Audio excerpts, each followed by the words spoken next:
ធ្លាប់គិតសោះថាមានអ្នកក្នុងខ្សែភ្នែក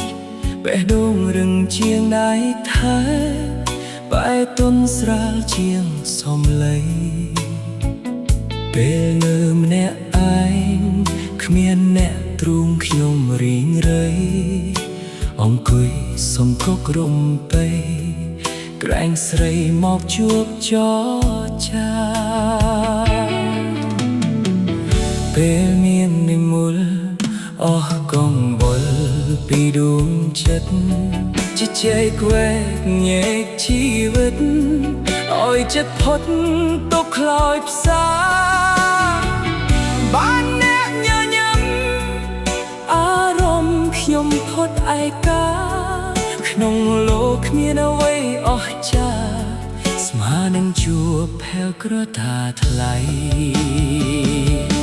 មានតម្លៃទេវាសាភាពវាស្នេហ៍អូ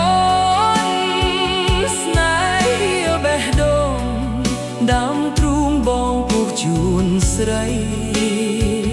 ឲ្យអូនបានយល់ក្នុងទ្រូងបងនេះមានអ្វីធនន័យជាសាក្សីរូបស្រីជាម្ចាស់ចិត្តហើយមិនស្នេហ៍ក៏បានក៏លយានសុំត្រឹមឃើញភក្តិដួងចិត្តវិញជាប់ជំពាក់ឆ្លាក់ឈ្មោះវលាក់ជាប់ប្រាណត្រឹមមួយនាទីចិត្តនេះសុខហើយក៏លយានទោះបីរៀមមិនបានប្រានសុំបានត្រឹមទួបចចា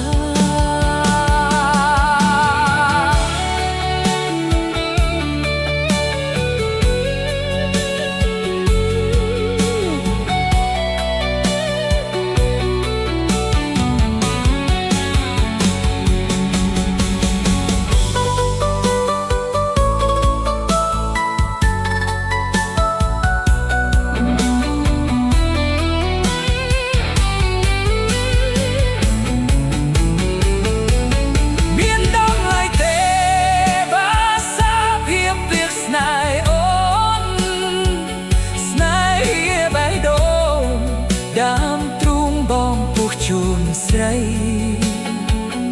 ហើយអូនបានយល់ក្នុងទ្រូងបងនេះមានអ្វីធរណីជាសាក្សីរូបស្រីជាម្ចាស់ចិត្តហើយមិនស្នេហ៍ក៏បានក៏លយានសុំត្រឹមឃើញភក្តិ